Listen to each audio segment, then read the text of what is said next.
Previously on Ballz. Right, we're very pleased to be joined on the line by Tough as Nails, former Transvaal lock, and now the man at the helm of the Lions Rugby Union, Kevin de Klerk, who's headed off home after another, I would imagine, very trying and busy day. Kevin?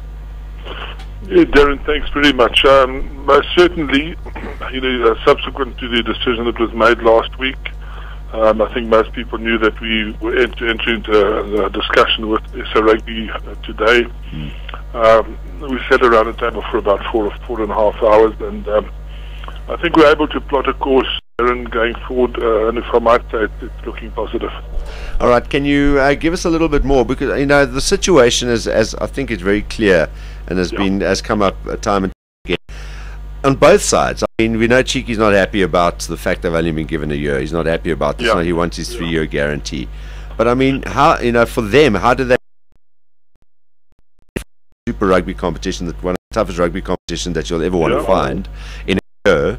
And how do you plan for the future when there's no guarantee that you're going to be playing Super Rugby in 2014? Darren, it's absolutely the case. The I think which befuddles everybody is that you actually take two viable entities, which is the Lions, and we've been working extremely hard to bring the ship back on course. There's a legacy issue that have come to the fore. The Super Kings as well. Dispute we had around the Pumas and then the Leopards, which has also come to the fore. This is going back good 5, 6, 7, 8 years. But you're taking the wisdom of Saru to take two viable entities and then switch them around and make them non-viable entities is a mystery to us all. But to answer your question, we have to, as the person at the helm of the Lions, has to ensure a number of things, in which is the retention of my players is number one, and you're going to do that through financing. And your financing is done through your stakeholders, like your sponsors.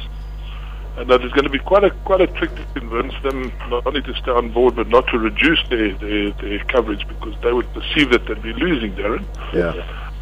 And then it's amongst others, it's your equity partners, it's your suite holders, it's your season ticket holders. I'm addressing the suite holders on Saturday. I've done to most of the stakeholders, so that's quite a battle, to keep that thing on flat.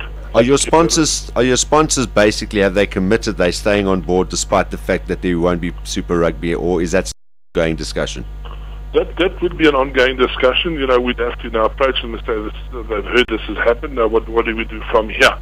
We in discussion with Star and ourselves looking for an alternative competition, Darren. With some of the overseas sides in France, possibly in England, and then maybe in Argentina, Japan, or one of the Samoan sides, something like that. Then we're shorting 10 games basically. We have a guarantee of the 5 friendlies against the so-called franchises, and that will be spread out as well. And then a tournament, let's say just before the Heineken Cup, there's a warm-up for them, which is in May, and we need to cover 10 games. All right. To make it viable. I mean, that I want beside the point that you guys have got to prepare yourself for a playoff game after Super Rugby, so you've got to be active. You can't play Vodacom Cup with all due respect, and then expect to go and play a team that's been playing against the likes of the Crusaders and the Bulls and that, and then hope to regain your place. But the players themselves, I mean, they are. What is the general feeling you're getting from them, that they would be happy with that scenario? Because as much as they will be getting game time, it's going to be very disjointed, it's going to be different travel. What is the general feeling amongst them? Actually, we've got a wonderfully positive bunch of young guys. We're fortunate that the majority, I'd say 99% of them, are contract till the end of 2013. But it's our responsibility now to put a like-type competition in place. So yes, did I get a guy like Kamea coming to talk to my guys and ensuring them that, guys, you're in the spotlight just as you would be played Super 15, and try and give them those assurances. But a couple of months ago, when the Spectre was steering, I said I did do a few talks around town to a number of people, and the feeling from a lot of the people was, guys, we may be perhaps a little bit tired in Super 15. See a Heineken Cup type of competition, or see some of the European sides. What would suit us, is actually a European competition in terms of travel. There's no jet lag. You're sort of an hour behind in time, or you're ahead. It suits us quite considerably. But it's up to us to put now something in conjunction with SA Rugby, something decent for these guys. And there would, I mean, obviously television is, you know, you want the exposure for your brand as well.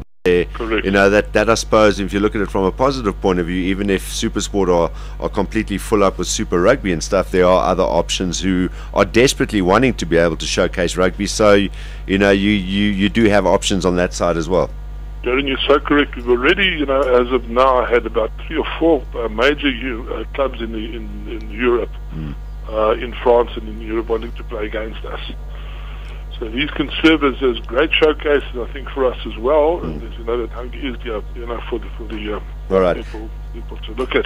Fantastic. So, I mean, there is light at the end of the tunnel. I just want to go, before we let you go, and just maybe go and sit and relax and pour yourself a nice double scotch and put your feet up and just not think about it again today. That's a double cup of tea, yeah. A double cup of tea. We had a chat to Alistair today. Earlier we had a chat to Doc Louis late as well. Let's go back to Alistair first of all, because there was a report about it kind of came out as though there's a little bit of a war of words between the Lions and Alistair was trying to poach players. Alistair said, listen, he's not poaching anyone.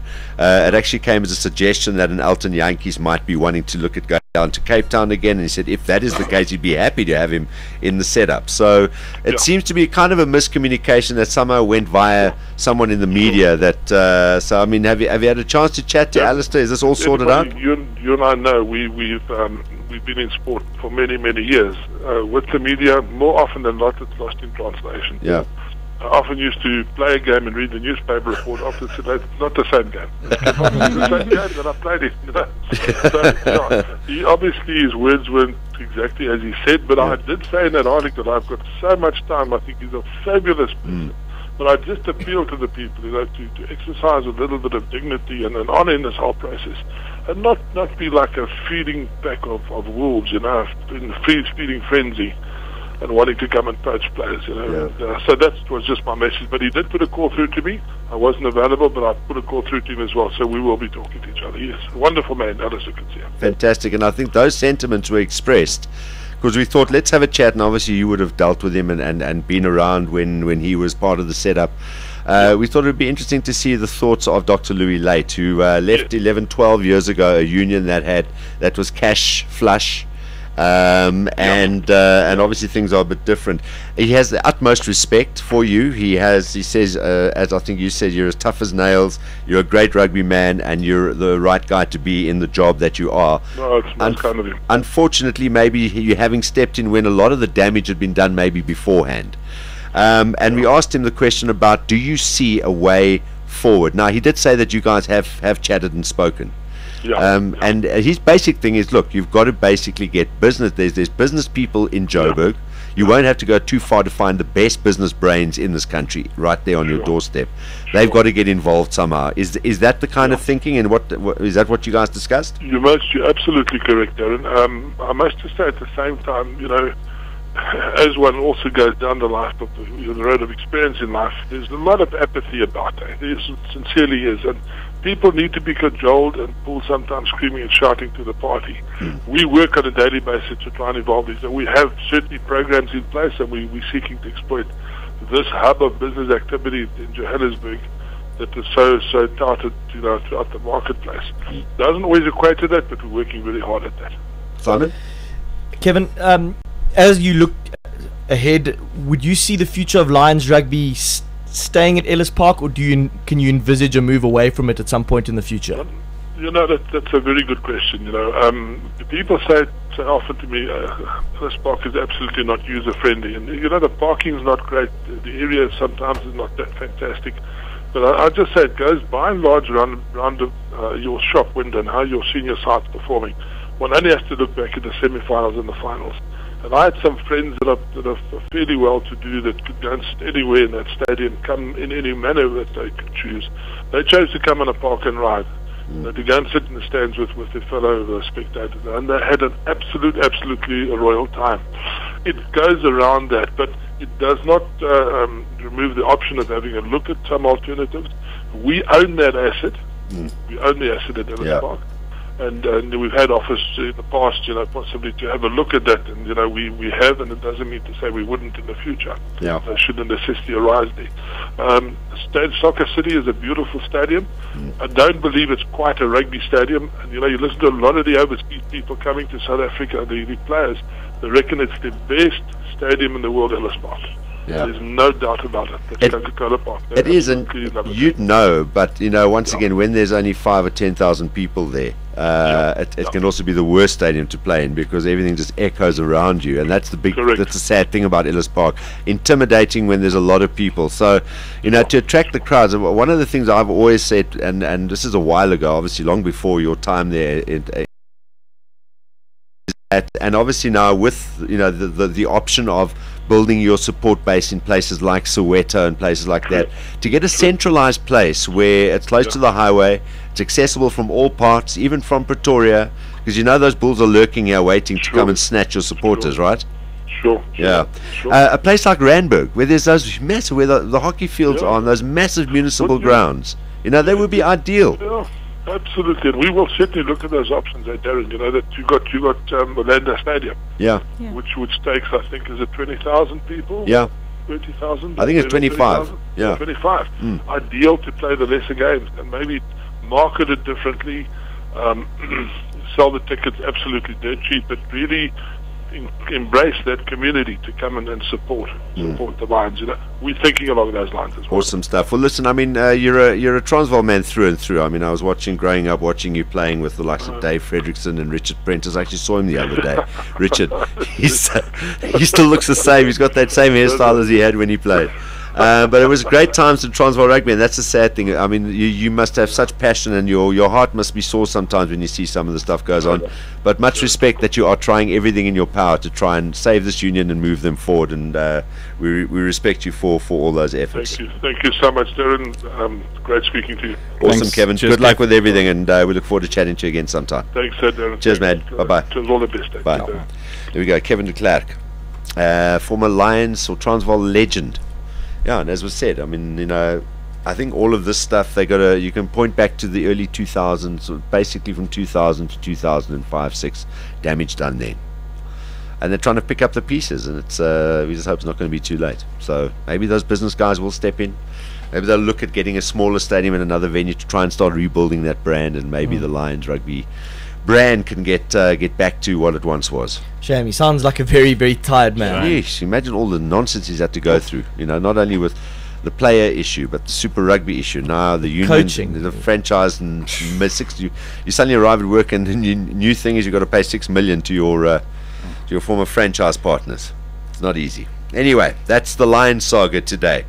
We've had it from all sides. Alistair Coetzee and his thoughts on the whole issue around players, which he says is not his thing. No, they haven't suddenly targeted guys, and they're starting to put out. Don't believe everything you read. Yeah, don't believe everything you read or hear in the media. Yeah, that's why we like to talk to people so they can get it from them. Correct. Verbatim. Louis Late and now Kevin de Klerk. You want to listen to all of those? All you have to do is go and podcast. They'll all be up on our website, ballz.co.za. Blogs on the way next. We the best on 3. 1, 2, 3. We the best. 2 p.m. to 6 p.m. Mondays to Fridays live on Ballz.co.za. Ballz.co.za.